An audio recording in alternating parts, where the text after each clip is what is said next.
मेरे प्रिय भाई, मेरे प्रिय बहन, हम जब इस बात को देख रहे हैं, यहोशू अब इस्राएल को कनान देश में ले जाकर कनान देश पर वह कब्जा करके इस्राएल के 12 गोत्रों में वह उसे बांटने वाला है।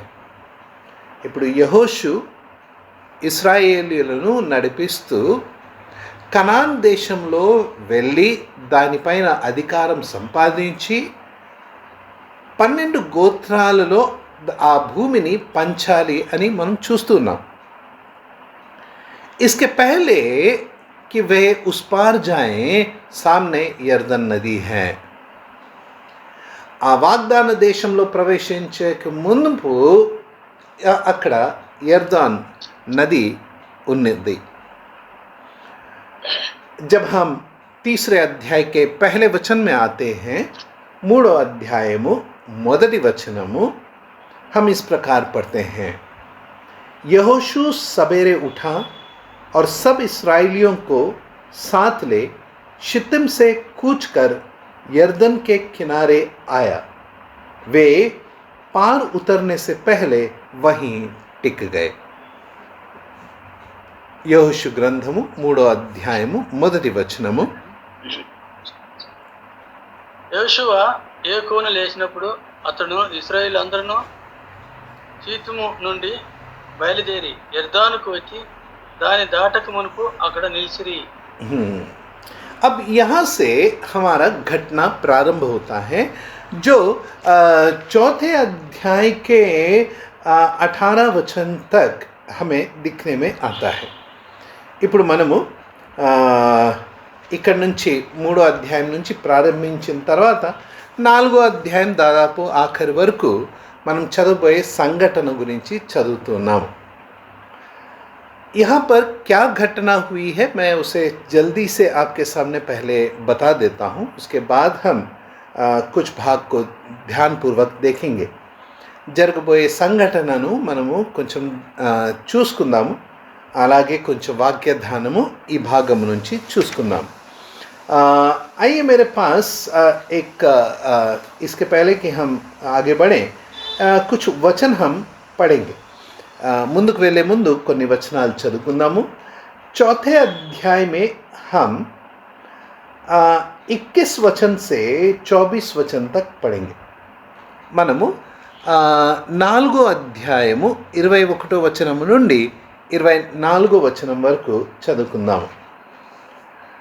यहोशू की पुस्तक 4था अध्याय 21 वचन से 24 वचन तक। యెహోషు గ్రంథము 4వ అధ్యాయము 21వ వచనం నుండి 24వ వచనము।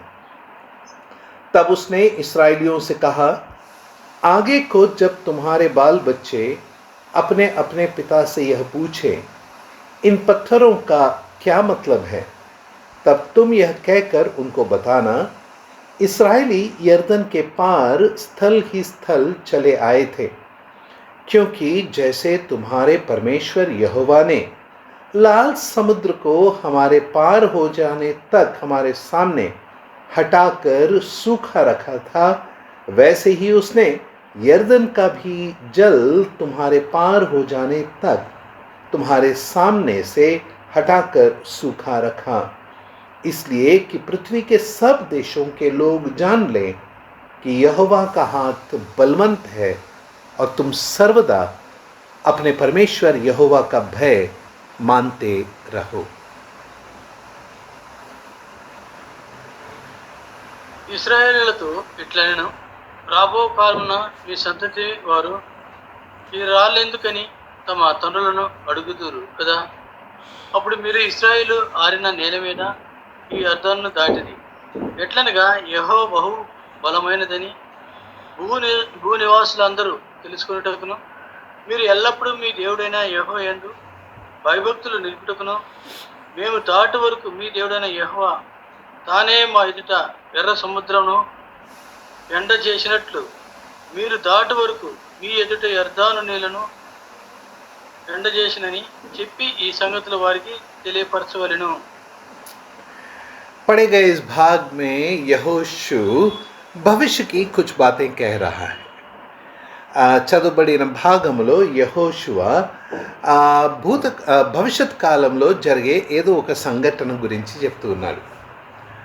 यरदन नदी को पार करने के बाद जब इस्राएली वायदे के देश में बस जाएं, तब यदि कोई बालक पिता से कहे यरदन के पास चलो घूमने चलें, तब क्या होगा?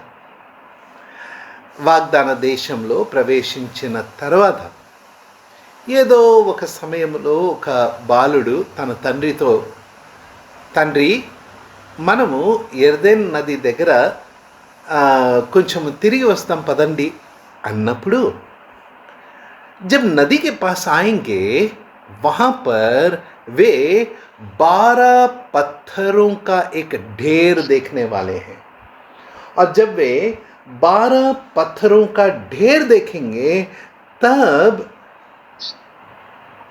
वह बालक अपने पिताजी से पूछेगा, ये 12 पत्थरों का ढेर यहाँ क्या कर रहा है?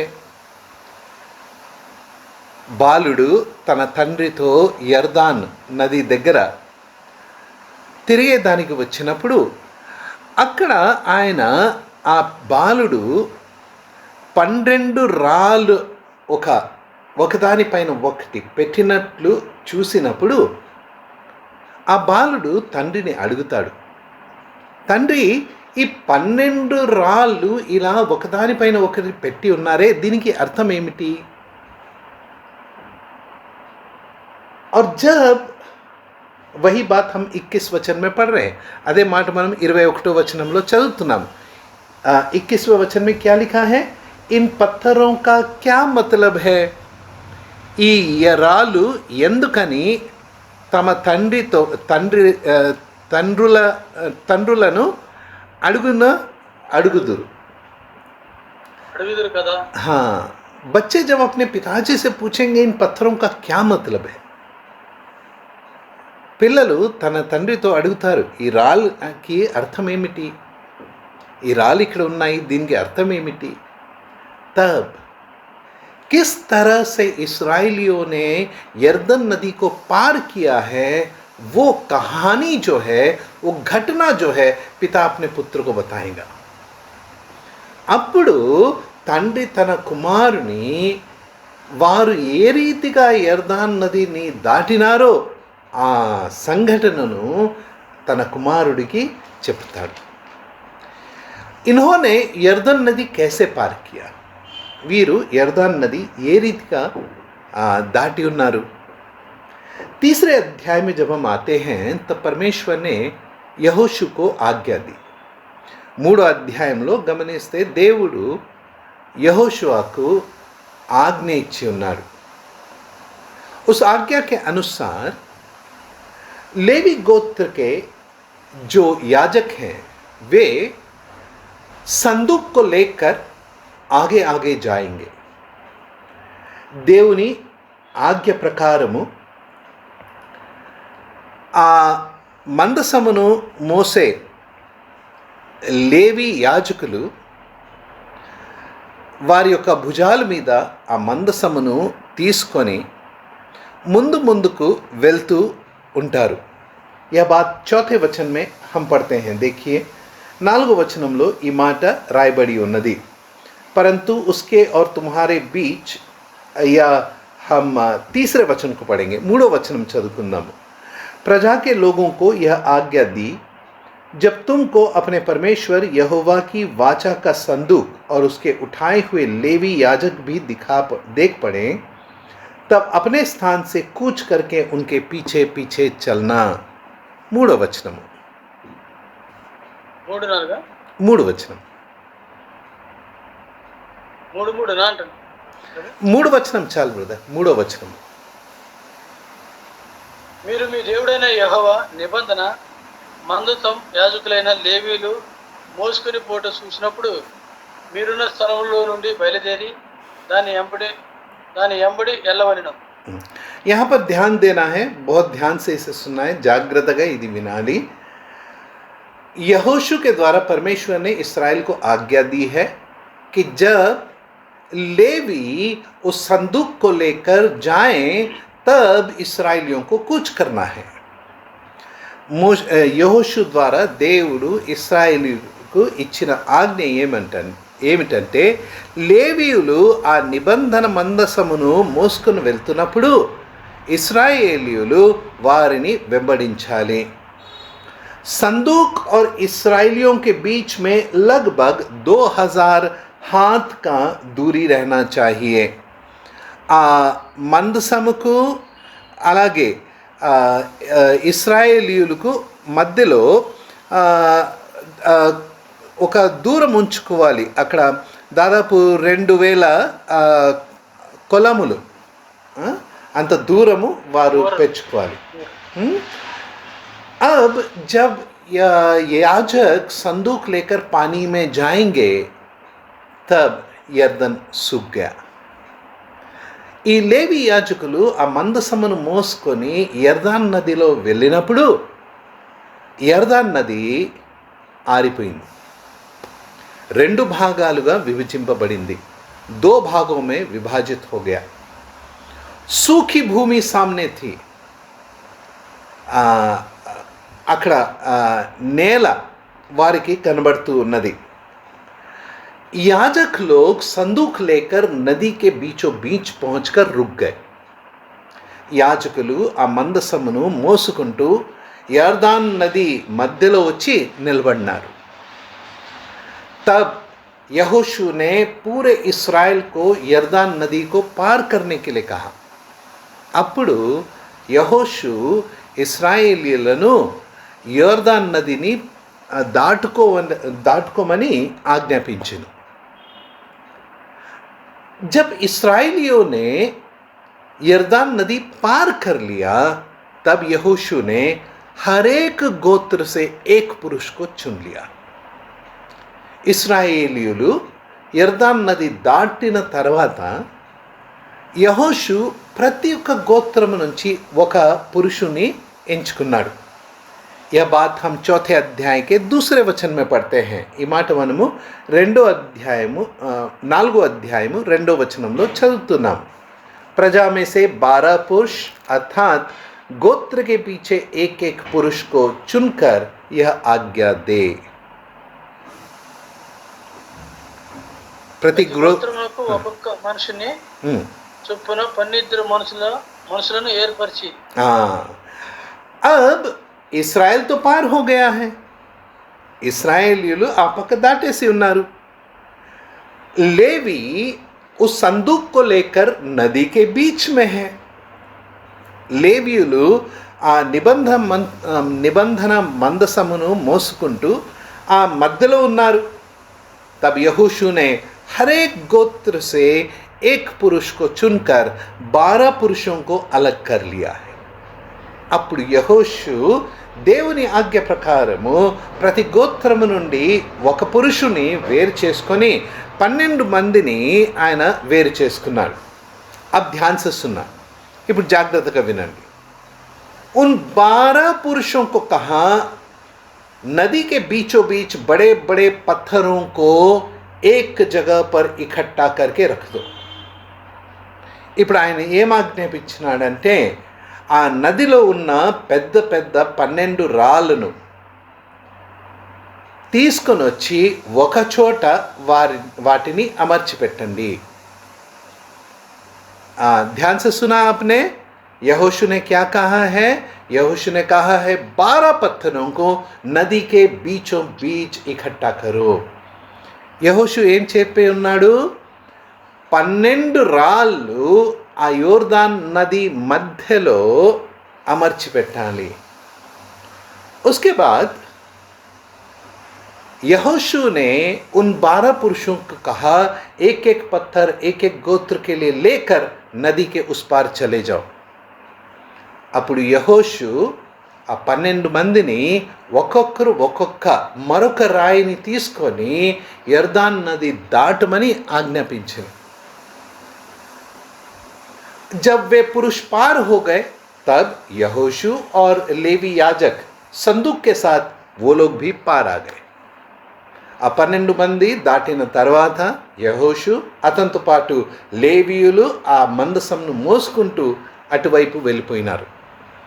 जैसे ही लेवियों ने वह नदी पार किया, నది వాపస్ బహనే లగ్ గయి. యాజకులు మందసం మోసుకుంటూ అటువైపు వెళ్తనే నది దాని యథాస్థితికి ప్రవహించడము ప్రారంభించింది. अब इस पूरी घटना में अंतिम भाग यह है कि यहोशू ने उन 12 पत्थरों को एक जगह पर इकट्ठा करने को कह दिया. ఇప్పుడు అంతింలో అన్నీ అయిన తర్వాత యెహోషు ఆ 12 మందిని ఆ 12 రాళ్ళు ఒక చోట అమర్చి పెట్టాలి అని ఆజ్ఞాపించినాడు. ये एक पूरी घटना है जिसे आपको 3 और 4 अध्याय में पढ़ना है. ఇది ఒక సంఘటన. ఇది మీరు 3-4 అధ్యాయాలలో చదవాలి. ये बहुत ही महत्वपूर्ण है. ఇది చాలా ప్రాముఖ్యమైనది. क्योंकि अब हमने प्रारंभ में जो पढ़ा वहाँ पर आते हैं. ఇప్పుడు మనము ప్రారంభంలో చదివిన భాగంలో వస్తూ ఉన్నాము. 21 वचन से लेकर 24 वचन में जब बालक ने पूछा, तब पिताजी ने किस प्रकार वो पार हुए हैं वो बताया है. ఇప్పుడు 21వ వచనం నుండి ఆ బాలుడు తండ్రిని అడిగినప్పుడు ఈ రాళ్ళకు అర్థం ఏమిటి అని అడిగినప్పుడు తండ్రి వారు ఏ రీతిగా యర్దాన్ నదిని దాటి వచ్చినారో ఆ సంఘటనను తండ్రి కుమారునికి చెప్పి ఉన్నాడు. इस पूरी घटना में एक बहुत महत्वपूर्ण बात है. ఈ మొత్తం సంఘటనలో ఒక చాలా ప్రాముఖ్యమైన భాగం ఉన్నది. मेरे प्रिय भाई, मेरे प्रिय बहन, आइए मेरे साथ 7वां वचन पढ़ेंगे. 4th अध्याय 7वां वचन. జాగ్రత్తగా మనము 4వ అధ్యాయం 6-7 వచనాలు చదువుదాం. 6 और 7 वचन पढ़ेंगे. 4था अध्याय 6 और 7 वचन. जिससे यह तुम लोगों के बीच चिन्ह ठहरे, और आगे को जब तुम्हारे बेटे यह पूछें इन पत्थरों का क्या मतलब है, तब तुम उन्हें यह उत्तर दो कि यरदन का जल यहोवा के वाचा के संदूक के सामने से 2 भाग हो गया था, क्योंकि जब वह यरदन पार आ रहा था तब यरदन का जल 2 भाग हो गया. अतः वे पत्थर इस्राएल को सदा के लिए स्मरण दिलाने वाले ठहरेंगे. ఇక మీదట మీ కుమారుడు ఈ రాళ్ళెందుకని అడిగినప్పుడు మీరు యెహోవా మందసం ఎదుట యర్దాను నీళ్లు ఏకరాశిగా ఆపబడెను. అది యర్దానును దాడుచుండగా యర్దాను నీళ్లు ఆపబడిన కనుక ఈ రాళ్ళు చిరకాలము వరకు ఇశ్రాయేలులకు జ్ఞాపకార్థంగా నుండునని వారితో చెప్పవలెను. అది మీకు ఆనవాలై ఉండును. नदी के अंदर 12 पत्थर है, याद है? నది లోపల 12 రాళ్ళు ఉన్నాయి, గుర్తుంది కదా? మర్చిపోయినారా? भूल गए क्या? मैंने आपको कहा था 12 पत्थर अंदर रखा है. నేను మీకు చెప్పి ఉంటిని 12 రాళ్ళు నది లోపల ఉన్నాయి और 12 पत्थर नदी के बाहर है. 12 రాళ్ళు నది బయట ఉన్నాయి. బయటున్న రాళ్ళను చూసినప్పుడు బాలుడు అడుగుతున్నాడు, ఈ రాళ్ళు ఎందుకు? बाहर जो पत्थर हैं उन्हें देखकर वो लड़का पूछ रहा है पिताजी से, इन पत्थरों का क्या मतलब है? मेरे प्रिय भाई, मेरे प्रिय बहन, ध्यान से सुनना है, जागृतगा विनाली. बाहर 12 पत्थर है, अंदर 12 पत्थर हैं. జాగ్రత్తగా వినండి. బయట 12 రాళ్ళు ఉన్నాయి, లోపల 12 రాళ్ళు ఉన్నాయి. नदी के अंदर 12 पत्थर, नदी के उस पार 12 पत्थर. నది లోపల 12 రాళ్ళు, నది దాటిన తర్వాత 12 రాళ్ళు. जिस तरह अंदर 12 पत्थर हैं वैसे ही बाहर भी 12 पत्थर हैं. లోపల ఏ రీతిగా 12 రాళ్ళు ఉన్నాయో అలాగే బయట కూడా 12 రాళ్ళు ఉన్నాయి. इसका मतलब साफ है कि यर्दन నది सूख गया था. దీనికి అర్థం స్పష్టంగా ఏముందంటే యర్దాన్ నది ఆరిపోయి ఉన్నది. వరన 12 పత్థర్ అందరు कैसे रहेंगे ना. అది ఎండకపోతే లోపల 12 రాళ్ళు ఎలా ఉంటాయి? मेरे प्रिय भाई, मेरे प्रिय बहन, अंदर के जो 12 पत्थर हैं उन्हें बाहर के 12 पत्थरों के साथ जोड़ा गया है. లోపల ఉన్న 12 రాళ్లను బయట ఉన్న 12 రాళ్లతో పోల్స్తూ ఉన్నారు. पिताजी बच्चे को बोलता है, यहाँ जो 12 पत्थर देख रहा है ऐसे ही 12 पत्थर नदी के अंदर हैं. తండ్రి కుమారుతో ఏం చెప్తున్నాడు? నీవు ఇక్కడ చూస్తున్న 12 రాళ్ళు అలాగే 12 రాళ్ళు నది లోపల ఉన్నాయి. मेरे प्रिय भाई, मेरे प्रिय बहन, परमेश्वर अपनी योजना में दृष्टांतों के अनुसार कलीसिया के उपदेशों को सिखाने के लिए पवित्र शास्त्र में हमारे सामने कई गंभीर बातों को रखता है. ప్రియులారా, దేవుడు దృష్టాంత రూపంలో సంఘములో ఉపదేశం ఇవ్వటకు ఎన్నో విషయాలు ఈ రీతిగా రాసిపెట్టి ఉన్నాడు. यह 2 అధ్యాయ आपको बार बार पढ़ना है. ఈ 2 అధ్యాయాలు మీరు బాగా చదవాలి. तब आपको बपतिस्मा का एक और अर्थ, एक और दृष्टांत समझ में आएगा. అప్పుడు మీకు బ్యాప్టిజంది మరొక దృష్టాంతము అర్థమవుతుంది. इस्राएलियों के वो हर एक गोत्र की ओर से 12 पत्थर अंदर हैं और 12 पत्थर बाहर हैं. ఇశ్రాయేలీయుల కోసము ప్రతి ఒక్క గోత్రం నుండి ఒక రాయి లోపల కూడా ఉన్నది, బయట కూడా ఉన్నది. ये उनके जय को दिखा रहा है. ఇది వారి యొక్క జయమును సూచిస్తూ ఉన్నది. मिस्र से निकल कर आए हैं, अर्थात दासत्व के घर से निकल कर आए हैं. ఐగుప్తు నుంచి బయట వచ్చి ఉన్నారు అనగా వారు దాస గృహం నుండి బయటకు వచ్చి ఉన్నారు. एक वचन मेरे साथ जल्दी से पढ़िए. వ్యవస్థ వివరణ 5వ అధ్యాయ 6వ వచన. ఒక వాక్యము త్వరగా నాతో చదవండి. ద్వితీయోపదేశ కాండము 5వ అధ్యాయము 6వ వచనము. व्यवस्था विवरण 5वां अध्याय 6वां वचन. तेरा परमेश्वर यहोवा जो तुझे दासत्व के घर अर्थात मिस्र देश से निकाल लाया है वह मैं हूं. దాసుల గృహమైన ఐగుప్తు దేశంలో నుండి నిన్ను రప్పించిన నీ దేవుడైన యెహోవాను నేనే. क्या लिखा हुआ है? दासत्व का घर अर्थात मिस्र देश. ఏం రాసినారు బ్రదర్ అక్కడ? దాసుల గృహమైన ఐగుప్తు నుండి మిమ్మల్ని విడిపించినారు. लाल समुद्र को पार करना यह दासत्व के घर से छुटकारा है.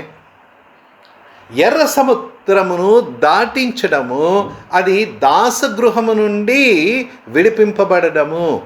अर्थात वह एक रीति से हमारे उद्धार का भी दर्शक है. అనగా అది ఒక రకంగా మన రక్షణకు సూచనగా ఉన్నది. वो पाप पर जय पाना है.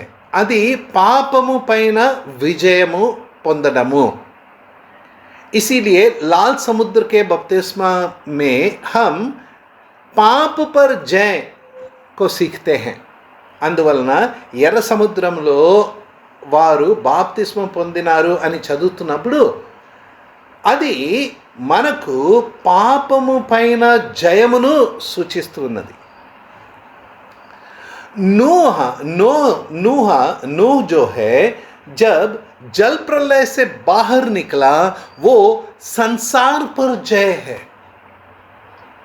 నోవా ఎప్పుడైతే ఆ జల ప్రళయము నుండి బయటపడినాడో అది లోకము పైన విజయమును సూచిస్తుంది. ध्यान से सुन रहे हैं ना?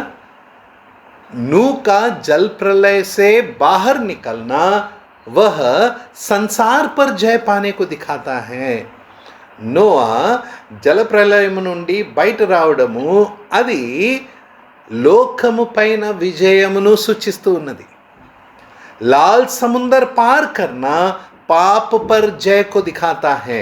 ఎర్ర సముద్రమును దాటడము పాపము పైన విజయమును సూచిస్తూ ఉన్నది. फिर लाल समुद्र पार करना किसको दिखाता है? ఎర్ర సముద్రము దాటడము దేన్ని సూచిస్తుంది? देखिए, मनुष्य के 3 విరోధి है. మానవునికి 3 విరోధులై ఉన్నారు. शैतान, पाप और संसार, शरीर. या हम ऐसे कह सकते हैं संसार, शरीर और पाप. సంసార్, శరీర్ और పాప్.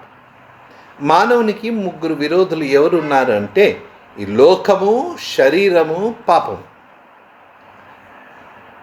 नूह का जय वह तो సంసార్ पर जय है. నోవా యొక్క విజయము అది లోకము పైన విజయం. లాల్ సముద్ర को पार करना पाप पर जय है. ఎర్ర సముద్రమును దాటడము పాపము పైన విజయం. यर्दन को पार करना शरीर पर जय पाना है. యర్దానును దాటడము అది శరీరం పైన విజయము. मेरे प्रिय भाई, मेरे प्रिय बहन, नूह ने जब उस जल प्रलय को पार किया, अंदर निशानी के लिए कुछ नहीं छोड़ा. नोआ లోకము పైన జల ప్రళయంను దాటినప్పుడు నీటి లోపల గుర్తు కోసము ఏమీ పెట్టలేదు. वो संसार पर जय था. అది లోకము పైన విజయం. దానికి గుర్తు కోసం ఏం పెట్టలేదు. उसके निशानी के लिए कुछ नहीं रखा है. लाल समुद्र जब मूसा ने पार किया, उस लाल समुद्र में निशानी के लिए कुछ नहीं छोड़ा है. वो पाप पर जय पाना था.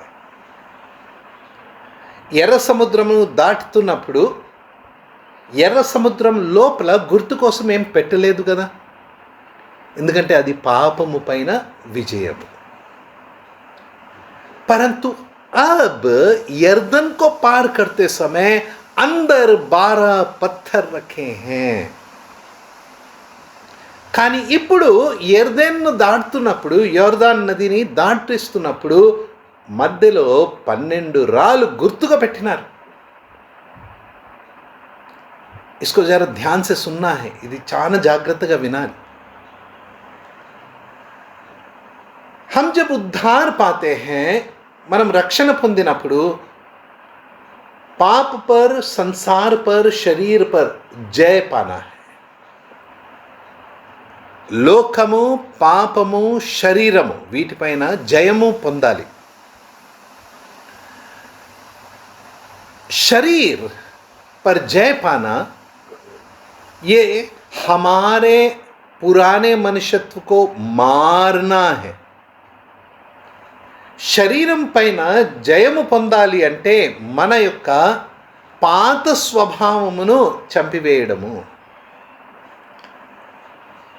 పౌలుస్ कहता है कि हम में 2 మనుష్య हैं. పౌలు ఏమంటున్నాడు? మనలో 2 మనుషులు ఉన్నారు. एक पुराना मनुष्यत्व है, एक नया मनुष्यत्व है. ఒకడేమో పాత స్వభావం కలిగినవాడు, మరొకడేమో క్రొత్త స్వభావము కలిగినవాడు. इस बात को ध्यान से सुनना प्रियो. ఇది జాగ్రత్తగా వినండి. हम सोचते हैं कि उद्धार पाने के बाद हमें सुधरना है. మనం ఏమనుకుంటామంటే రక్షణ పొందిన తర్వాత మనము బాగుపడాలి. ठीक है, इसको ध्यान से सुनिए प्लीज़. ఇది కొంచెం జాగ్రత్తగా వినండి. मैं झूठ बोलता था, अब मुझे उस झूठ बोलने के पाप को सुधारना है और मुझे सच बोलना है. మనం ఏమనుకుంటామంటే నాకు అబద్ధం మాట్లాడే ఆ అలవాటు ఉండేది, ఆ పాపం నాలో ఉంది కాబట్టి దాన్ని ఇప్పుడు మార్చుకుంటూ నేను నిజం మాట్లాడే అలవాటును పెంచుకోవాలి. शब्द को ध्यान दीजिए, मैं कह रहा हूँ झूठ बोलने की आदत एक थी जिसे मुझे सुधारना है और सच बोलने की आदत लगाना है. పదాలను జాగ్రత్తగా వినండి. అబద్ధాలు మాట్లాడే అలవాటు ఉంది, దాన్ని నేను మార్చుకొని నిజము మాట్లాడే అలవాటును పెంచుకోవాలి. मेरे प्रिय भाई, मेरे प्रिय बहन, ఉద్ధార్ हमारी आदतों के बारे में नहीं है. రక్షణ మన అలవాట్ల గురించి కాదు. ఉద్ధార్ हमारे स्वभाव के बारे में. రక్షణ మన స్వభావం గురించి. हमारा जो पुराना मनुष्यत्व है हम उसको सुधारना चाहते हैं और सोचते हैं कि उसे हम सुधार कर नया मनुष्य बनाएंगे. మనం ఏమనుకుంటున్నామంటే మనలో పాత స్వభావం ఉంది కదా, దాన్ని మార్చుకొని మనము నూతన పురుషునిగా దాన్ని మార్చుకుందాం. యహీ గల్తీ హై, ఇదే పొరపాటు. अधिकांश विश्वासी सोचते हैं कि हम वो परिवर्तन लेकर आना है, अधिकांश विश्वासी सोचते हैं. చాలా మంది విశ్వాసులు ఏమనుకుంటారంటే మనము ఆ మార్పు మనలో తెచ్చుకోవాలి. लेकिन यहाँ पर वो नहीं है प्रियो. కానీ ఇక్కడ అది కాదండి. ध्यान से सुनिए, पुराना मनुष्यत्व है, नया मनुष्यत्व है, ये दोनों हम में हैं.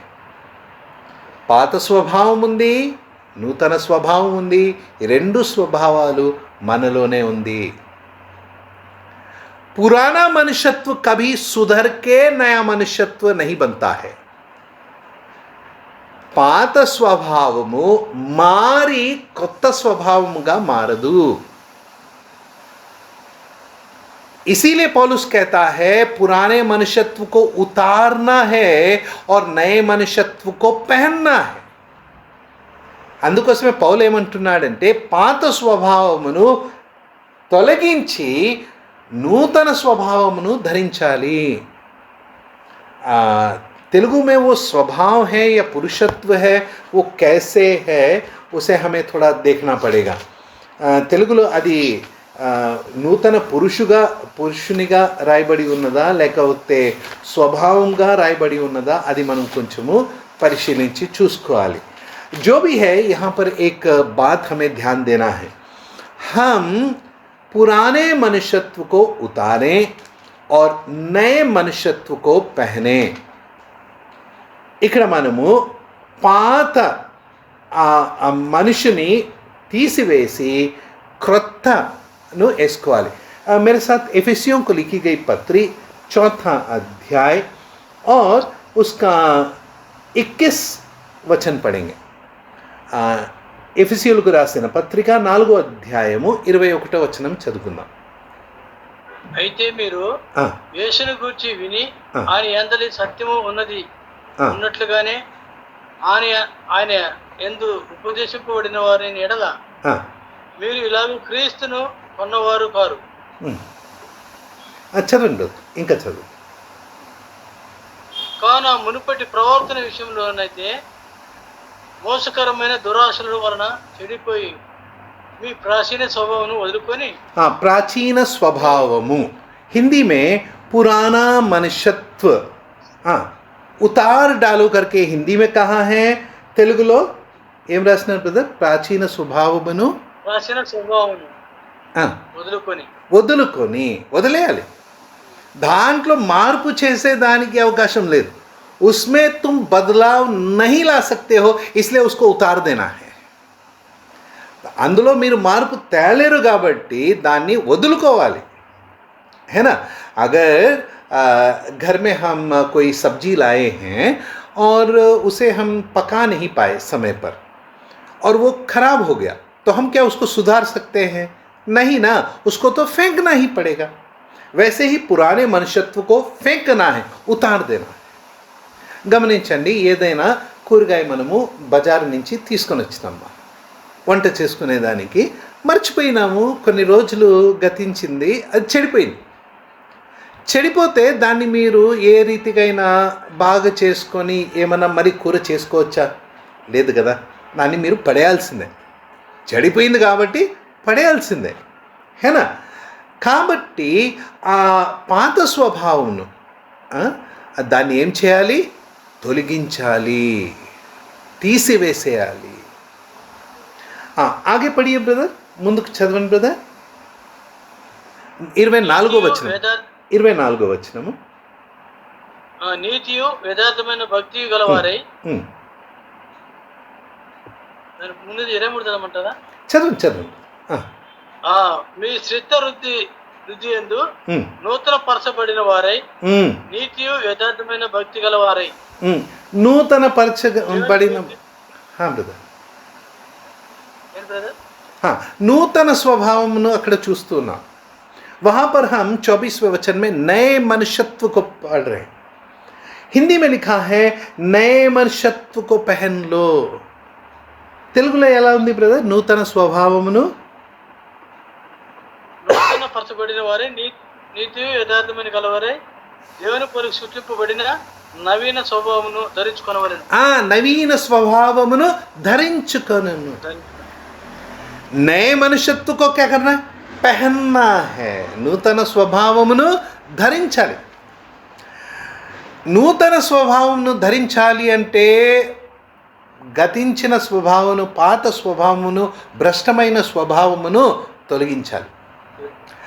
నయా మనుష్యత్వ పహన్నా है तो पुराने मनुष्यत्व को उतारना है. मेरे प्रिय भाई, मेरे प्रिय बहन, क्या आप इस बात को ठीक से सुन रहे हैं? ప్రియులారా, దీన్ని జాగ్రత్తగా వింటున్నారా? मुझे गुस्सा आता है, నాకు కోపం వస్తుంది. अब मेरा ये जो स्वभाव है, इसे क्या करूं? उद्धार पाने के बाद इस स्वभाव का मैं क्या करूं? నాకు కోపం వస్తుంది. ఇది నా పాత స్వభావము. రక్షణ పొందినాను కాబట్టి ఈ పాత స్వభావను నేనేం చేయాలి?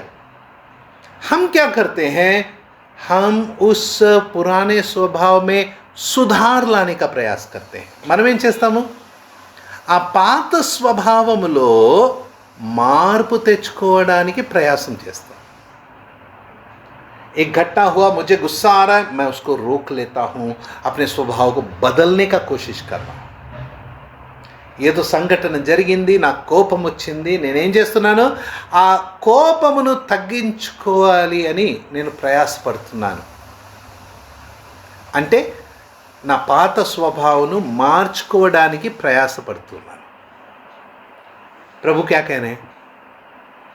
వచन क्या कहता है? వాక్యం ఏం సెలవిస్తూ ఉన్నది? పాత స్వభావమును తొలగించి క్రొత్త స్వభావమును ధరించు. वचन क्या कह रहा है?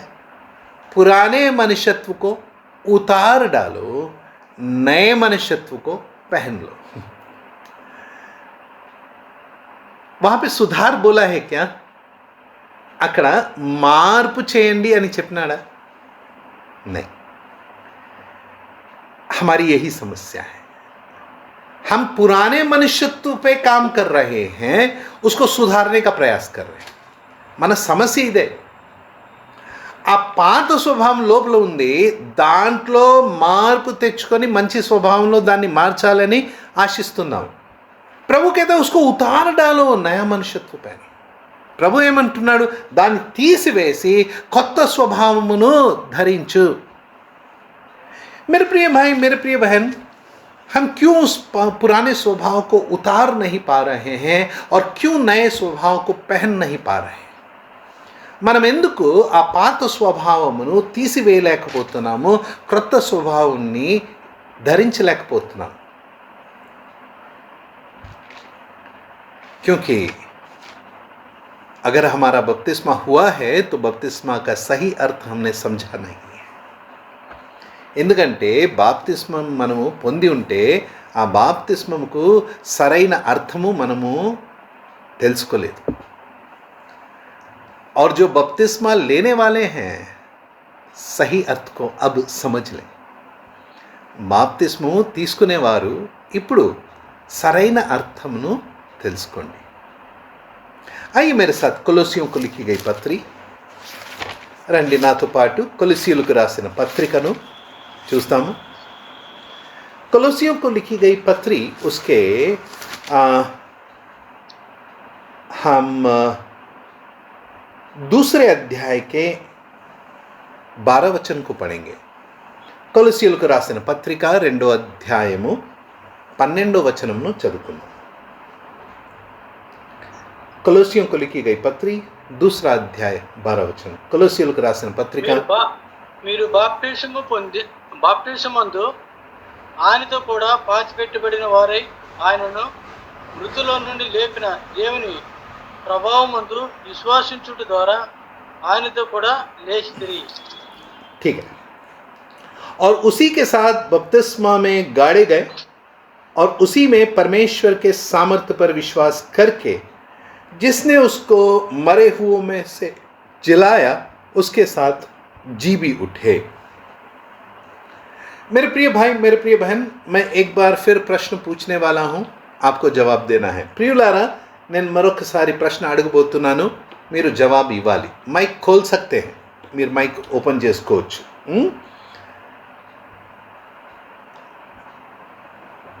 बाप्तिस्मा मतलब जो पानी में डूबकर बाप्तिस्मा लेते हैं, क्या उससे उद्धार प्राप्त होता है? నీటిలో బాప్తిస్మము పొందినప్పుడు మనము రక్షణ పొందుతామా?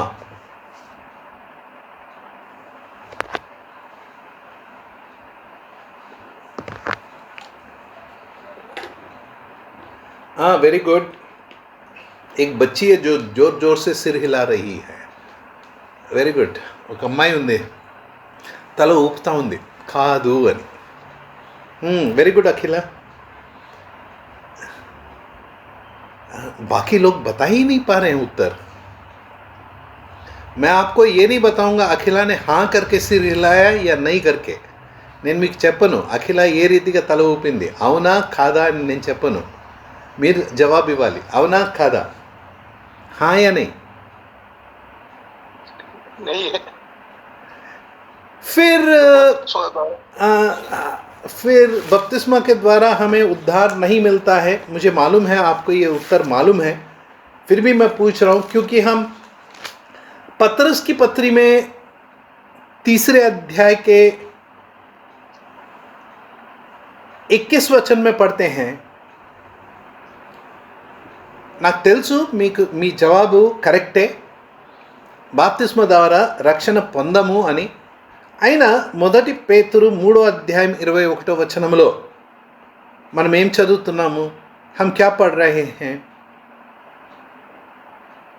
దానికి సాదృశ్యమైన బాప్తిసము ఇప్పుడు మిమ్మల్ని రక్షించుచున్నది. అదేదనగా శరీర మాలిన్యము సరే సరే సరే ఓకే. బాప్తిస్మ మిమ్మల్ని రక్షిస్తూ ఉన్నది.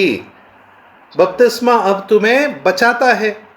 फिर पतरस ऐसे क्यों बोल रहा है कि बपतिस्मा तुम्हें बचाता है? మళ్ళీ పేతురు ఎందుకు చెప్తున్నాడు బాప్తిస్మ మిమ్మల్ని రక్షిస్తుంది అని? कौन इसका जवाब देगा? उसको विश्वास करके बाद में वो बपतिस्मा लिया, इसलिए वो बचा पाए. परंतु विश्वास तो मेन है. विश्वास के बाद वो मैंने वो बपतिस्मा लेता है, नहीं होने से वो पानी में डूब के उठा जैसा ही है. नहीं, अगर विश्वास किया और बपतिस्मा के पहले मर गया तो क्या उसका उद्धार नहीं हुआ? उद्धार का मैंने बपतिस्मा लेने से ही उद्धार करके नहीं है. उद्धार पा लिया, मर गए तो उद्धार तो हो चुका है। तो विश्वास किया और उद्धार पा लिया, तो उनके बपतिस्मा बाद में होता है, क्योंकि वो एक सादृश्य बने वो लोगों के सामने में। हाँ, फिर ऐसा क्यों लिखा है कि बपतिस्मा तुम्हें बचाता है? उद्धार विश्वास बचाता है ना, बपतिस्मा नहीं बचाता है। और చెప్తారు, कौन बताएगा? वो दृष्टांत भी लिखा है, पानी का दृष्टांत। देहं हाँ ब्रदर, पुनरुद्धान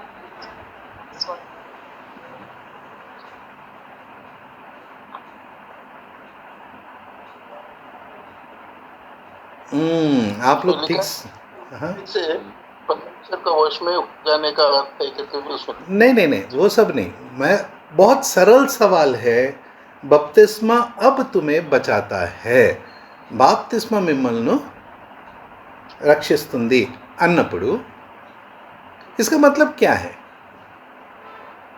దాని అర్థం ఏమిటి? యేసుక్రీస్తు పునరుద్ధానం నుంచి రక్షణ. యేసుక్రీస్తు పునరుత్థానము విశ్వసితుల ద్వారా రక్షణ కాదు కాదు కాదు.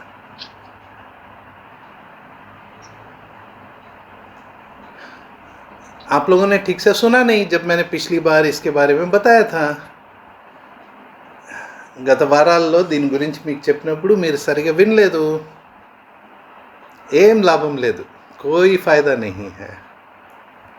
ये पुराना नियम का नहीं नहीं नहीं नहीं नहीं नहीं नहीं वो सब नहीं है. नहीं नहीं. अच्छा.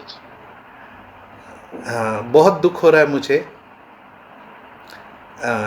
చాలా బాధ కలుగుతా ఉన్నది. मरण और पुनरुत्थान को दर्शाते हैं. नहीं जो नहीं और जी उठ नहीं नहीं.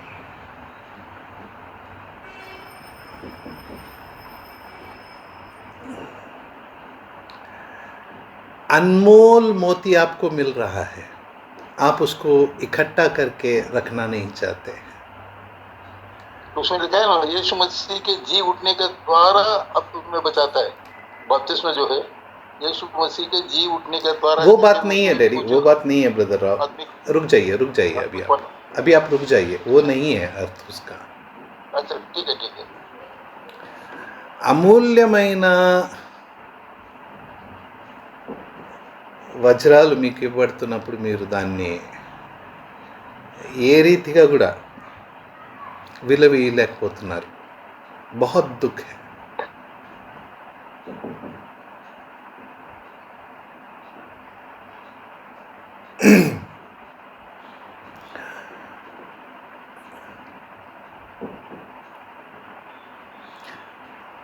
यहाँ पर हमने पिछले सत्र में देखा था कि प्रभु यीशु मसीह ने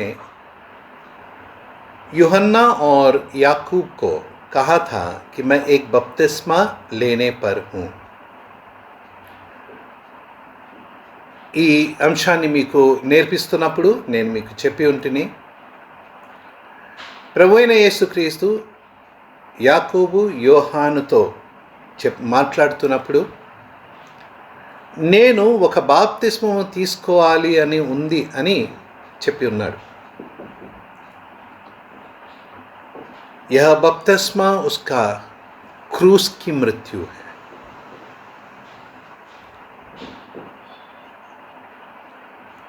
ఈ బాప్టిజం తన సిలువ మరణం.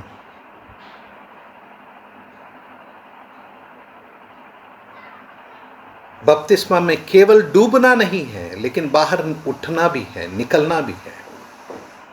బాప్తిస్మలో మునుగడమే కాదు, బయట రావడం కూడా ఉన్నది. इसीलिए जो क्रूस पर वह मरा है वह जी भी उठा है. సిలోమాన పైన చనిపోయిన అతను తిరిగి లేచి ఉన్నాడు. यही बपतिस्मा है. ఇది बैप्टिज्म. पतरस की पुस्तक में जिस बपतिस्मा का जिक्र है, ये आपके और मेरे बपतिस्मा के बारे में नहीं है. పేతురు రాసే బాప్తిస్మము ఇది నాది మీది నీటిలో మునగే బాప్తిస్మము కాదు. ये प्रभु यीशु मसीह के कलवरी के क्रूस की मृत्यु और पुनरुत्थान है. ఇది ప్రభు అయిన యేసుక్రీస్తు శిలువ పైన మరణము పునరుత్థానము.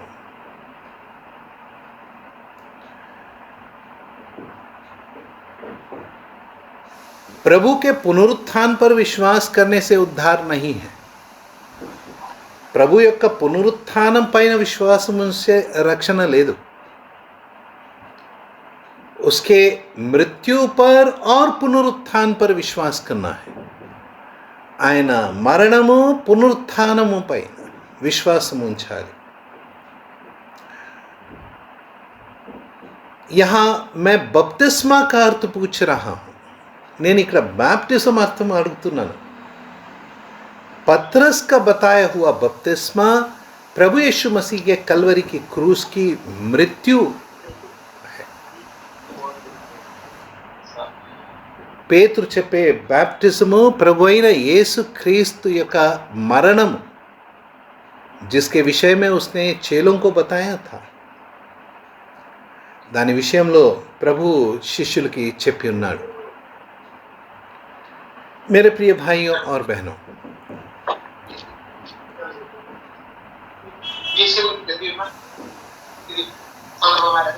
जब हम కొలొస్సీయులకు लिखी गई पत्री उसके 12वें अध्याय में पढ़ रहे हैं, కొలొస్సీయులకు రాసిన పత్రిక 2వ అధ్యాయం 12వ వచనం చదువుతున్నప్పుడు, उसी के साथ बपतिस्मा में गाड़े गए.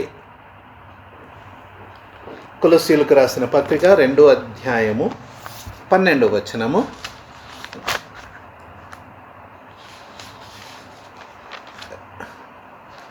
రెండో అధ్యాయము 12వ వచనము, మీరు బాప్తిస్మమందు ఆయనతో కూడా పాతి పెట్టబడిన వారై. किस बपतिस्मा की बात कर रहा है पौलुस? ఏ బాప్తిస్మ గురించి చెప్తున్నాడు? మనం తీసుకునే బాప్తిస్మ గురించి చెప్తున్నాడా? ప్రభు యేసుక్రీస్తు తీసుకొని నా బాప్తిస్మ గురించి చెప్తున్నాడా? पौलुस किस बपतिस्मा की बात कर रहा है? हम जो बपतिस्मा लेते हैं उसकी बात कर रहा है या प्रभु यीशु मसीह ने जो बपतिस्मा लिया उसकी बात कर रहा है?